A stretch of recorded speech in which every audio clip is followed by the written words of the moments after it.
ఓం శాంతి. ఈరోజు Murali date 5 June 2025. బాబా చెప్తున్నారు, మధురమైన పిల్లలు, అనంతమైన సుఖాల కొరకు మీకు అనంతమైన జ్ఞానం లభిస్తుంది. మీరు మళ్ళీ రాజయోగ శిక్షణ ద్వారా రాజ్యంను తీసుకుంటున్నారు. ప్రశ్న: ఏ విషయంలో మీ ఈశ్వర్య కుటుంబం పూర్తిగా సాటిలేనిది? జవాబు: ఈ ఈశ్వర్య కుటుంబంలో కొందరు 1 రోజు పిల్లలు, కొందరు 8 రోజుల పిల్లలు, కానీ అందరూ చదువుకుంటున్నారు. తండ్రే టీచరై తన పిల్లలను చదివిస్తున్నారు. ఇది అద్భుతమైన విషయం. ఆత్మ చదువుకుంటుంది. ఆత్మయే బాబా అని అంటుంది. బాబా మళ్ళీ పిల్లలకు 84 జన్మల కథను వినిపిస్తారు. ఓం శాంతి. వృక్షపతి వారమని అంటారు. దీనికే బృహస్పతి వారమని పేరు పెట్టారు. ఈ పండుగలు మొదలైన వాటిని ప్రతి సంవత్సరం జరుపుకుంటారు. మీరు ప్రతి వారం బృహస్పతి రోజున జరుపుకుంటారు. వృక్షపతి అంటే ఈ మనుష్య సృష్టి రూపీ వృక్షానికి బీజరూపులు, చైతన్యమైన వారు. వారికే ఈ వృక్షం ఆది మధ్య అంతాలు తెలుసు. మిగిలిన వృక్షములన్నీ జడమైనవి. ఇది చైతన్యమైనది. దీనిని కల్పవృక్షమని అంటారు. దీని ఆయువు 5000 సంవత్సరాలు. ఈ వృక్షం 4 భాగాలుగా ఉంటుంది. ప్రతి వస్తువు 4 భాగాలతో ఉంటుంది. ఈ ప్రపంచం కూడా 4 భాగాలుగా ఉంది. ఇప్పుడిది పాత ప్రపంచం, అంతిమ భాగం.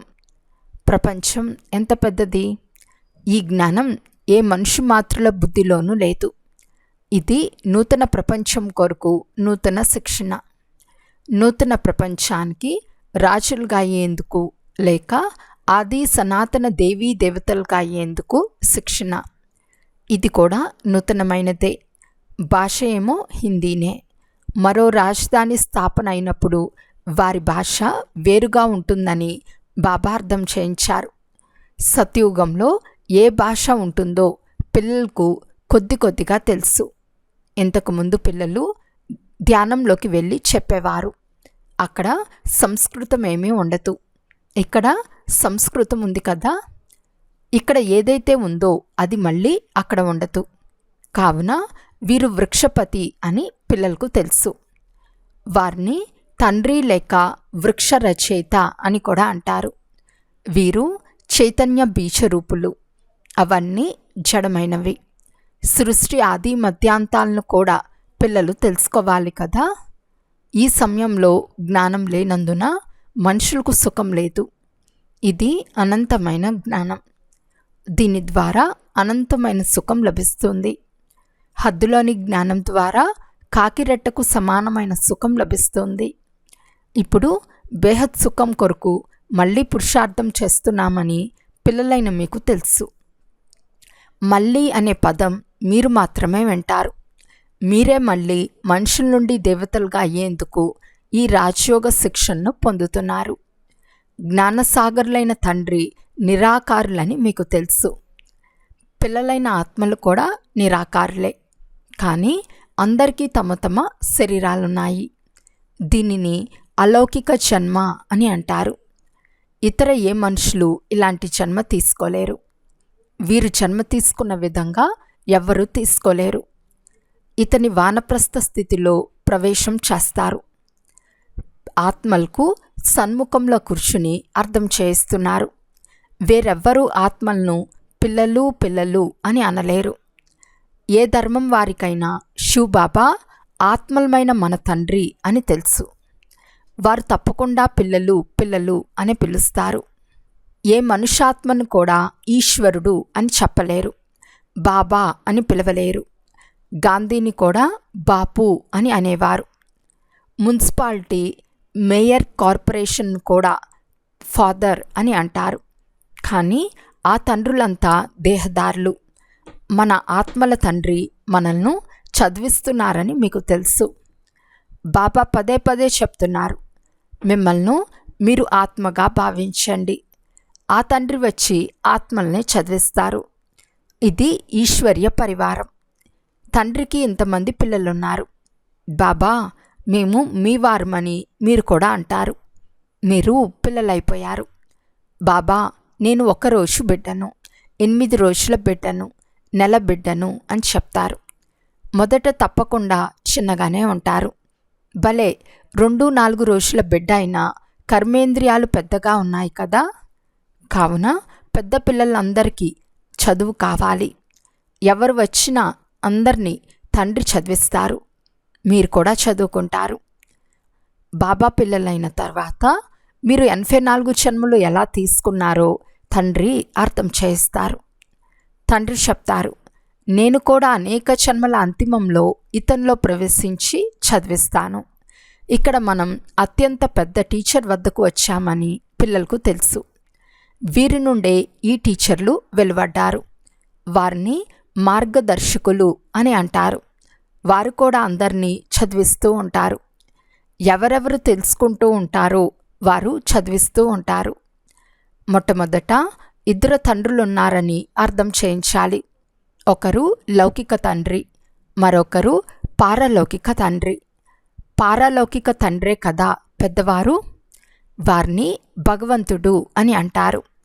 ఇప్పుడు మనకు పారలౌకిక తండ్రి లభించారని మీకు తెలుసు. ఇది ఇంకెవరికీ తెలియదు.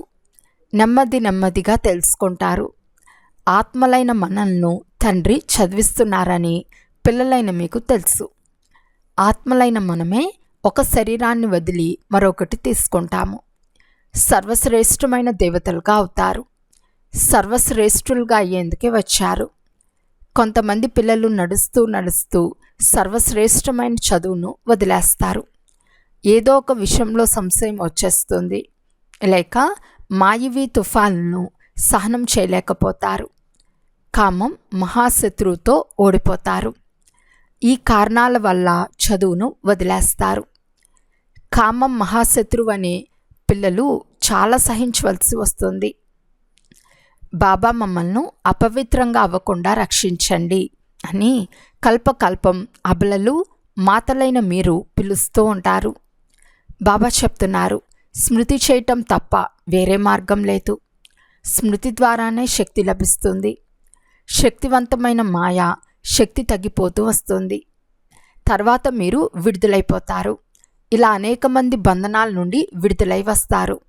తర్వాత అత్యాచారాలు జరగటం నిలిచిపోతాయి.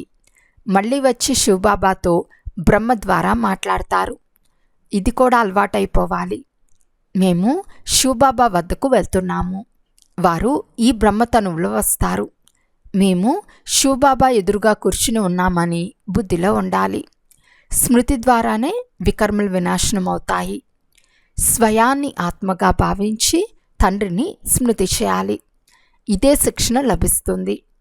బాబాను కలుసుకునేందుకు వచ్చినప్పుడు కూడా స్వయాన్ని ఆత్మగా భావించండి. ఆత్మాభిమాని భవ. ఈ జ్ఞానం కూడా మీకు ఇప్పుడే లభిస్తుంది. ఇదే శ్రమతో కూడిన పని. ఆ భక్తి మార్గంలో అనేక వేదశాస్త్రాలు మొదలైనవి చదువుతారు. ఇక్కడ ఒకే శ్రమ ఉంది. కేవలం స్మృతి చేయాలి.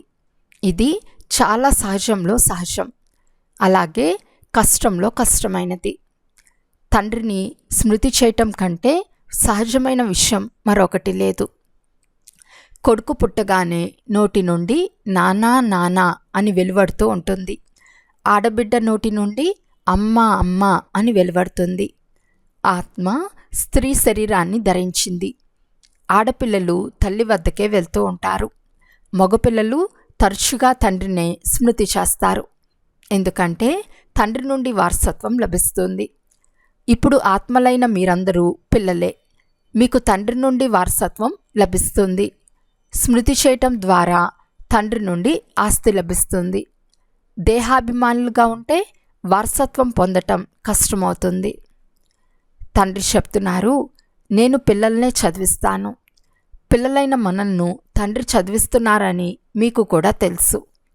ఈ విషయాలను తండ్రి తప్ప మరెవ్వరూ అర్థం చేయించలేరు. భక్తి మార్గంలో మీకు వారిపైనే ప్రేమ ఉండేది. మీరంతా ఆ ప్రియతముని ప్రేయస్సులుగా ఉండేవారు. ప్రపంచమంతా ఆ ఒక్క ప్రియుణ్ణి ప్రేయస్సులు. పరమాత్ముని అందరూ పరంపిత అని కూడా అంటారు. తండ్రిని ప్రేయసి అని అనరు. తండ్రి అర్థం చేస్తున్నారు, మీరు భక్తి మార్గంలోని ప్రేయస్సులు. ఇప్పుడు కూడా చాలామంది ఉన్నారు, కానీ పరమాత్మ అని ఎవరిని సంబోధించాలో తెలియక చాలా తికమక పడుతున్నారు. గణేశుడు, హనుమంతుడు మొదలైన వారిని పరమాత్ముడినని చెప్పి దారులు పూర్తిగా చిక్కుపరిచేశారు. ఒక్కరు తప్ప మరెవ్వరూ దీన్ని సరిచేయలేరు. ఎవరికీ అంతటా శక్తి లేదు. తండ్రియే వచ్చి పిల్లలకు అర్థం చేస్తున్నారు. పిల్లలు నెంబర్ వార్ పురుషార్థానుసారం అర్థం చేసుకొని అర్థం చేయించేందుకు యోగ్యులుగా అవుతారు. రాజధాని స్థాపన అవుతూ ఉంది. ఖచ్చితంగా కల్పకృతం వలె మీరిక్కడ చదువుకుంటారు. మళ్ళీ నూతన ప్రపంచంలో ప్రాలబ్ధాన్ని పొందుతారు. దాన్ని అమర్లోకమని అంటారు. మీరు మృత్యుపై విషం పొందుతారు. అక్కడ ఎప్పుడూ అకాల మృత్యు ఉండదు. దాని పేరే స్వర్గం. పిల్లలైన మీకు ఈ చదువులో చాలా సంతోషం ఉండాలి. తండ్రిని స్మృతి ద్వారా తండ్రి వారసత్వం కూడా గుర్తుకు వస్తుంది. ఒక్క క్షణంలో మొత్తం డ్రామా జ్ఞానమంతా బుద్ధిలోకి వచ్చేస్తుంది. మూలవతనము, సూక్ష్మవతనము, స్థూలవతనము, 84 జన్మల చక్రం, అంతే చాలు. ఈ నాటకమంతా భారతదేశం పైనే తయారు చేయబడింది. మిగిలినవన్నీ నాటకంలోని ఉపకథలు. తండ్రి జ్ఞానాన్ని కూడా మీకే వినిపిస్తారు. మీరే సర్వశ్రేష్టం నుండి నీచులుగా అయ్యారు. డబల్ కిరీటదారులు రాజులు. ఇప్పుడు పూర్తి నిరుపేదలుగా అయ్యారు. ఇప్పుడు భారతదేశం పూర్తిగా బికారి, నిరుపేదమైపోయింది. ఇప్పుడు ప్రజలపై ప్రజారాజ్యం ఉంది. సత్యుగంలో డబల్ కిరీటదారులైన మహారాజా మహారాణుల రాజ్యం ఉండేది. ఆదిదేవుడైన బ్రహ్మకు అనేక పేర్లు పెట్టారు. వారిని అందరూ గౌరవిస్తారు. వారినే మహావీరుడని కూడా అంటారు. హనుమంతుణ్ణి కూడా మహావీరుడని అంటారు. వాస్తవానికి పిల్లలైన మీరే సత్యమైన మహావీరులైన హనుమంతులు. ఎందుకంటే మీరు యోగంలో ఎంత స్థిరంగా ఉంటారు అంటే మాయ తుఫాన్లు ఎన్ని వచ్చినా మిమ్మల్ని కదిలించలేవు. మహావీరుని పిల్లలైన మీరు మహావీరులే. ఎందుకంటే మీరు మాయపై విజయం పొందుతారు. పంచవికారాలనే రావణునిపై ప్రతి ఒక్కరూ విజయం పొందుతారు. ఒక్క మనిషిని మాట కాదు, మీలో ప్రతి ఒక్కరూ ధనుస్సును విరచాలి, అంటే మాయపై విజయంను పొందాలి. ఇందులో యుద్ధం మొదలైన వాటి విషయం ఏదీ లేదు. యూరోప్ వాసులు ఎలా యుద్ధం చేస్తారు? భారతదేశంలో కౌరవుల యవనుల యుద్ధం ఉంటుంది. రక్తనదులు ప్రవహిస్తాయని గాయనం కూడా ఉంది. పాలనదులు కూడా ప్రవహిస్తాయి. విష్ణువును క్షీరసాగరంలో చూపిస్తారు. లక్ష్మీనారాయణులు పారసనాథులు. వారికే నేపాల్ వైపు పశుపతినాథుడని పేరు పెట్టేశారు. అది కూడా విష్ణువు యొక్క 2 రూపాలే. పారస్నాథ్, పారస్నాథిని. వారు పశుపతినాథ్ పతి, పశుపతినాథ్ పత్ని. అందులో విష్ణు చిత్రంను, సరోవరాన్ని కూడా తయారు చేస్తారు. సరోవరంలో పాలు ఎక్కడి నుండి వస్తాయి? పండుగ రోజున ఆ సరోవరంలో పాలు పోస్తారు. క్షీరసాగరంలో విష్ణు పవలించినట్లు చూపిస్తారు. అర్థమే లేదు. 4 భుజాల మనుషులెవ్వరూ ఉండరు. ఇప్పుడు పిల్లలైన మీరు సహజ సేవకులు. మీరు ఆత్మిక తండ్రికి పిల్లలు కదా. తండ్రి అన్ని విషయాలను అర్థం చేస్తారు. ఇందులో ఎలాంటి సంశయము రాకూడదు. సంశయము అనగా మాయవి తుఫాను. ఓ పతిత పావన, రండి, వచ్చి మమ్మల్ని పావనంగా చేయమని మీరు నన్ను పిలుస్తారు. తండ్రి చెప్తున్నారు, నన్నొక్కరినే స్మృతి చేస్తే మీరు పావనమైపోతారు. 84 జన్మల చక్రంను కూడా స్మృతి చేయాలి.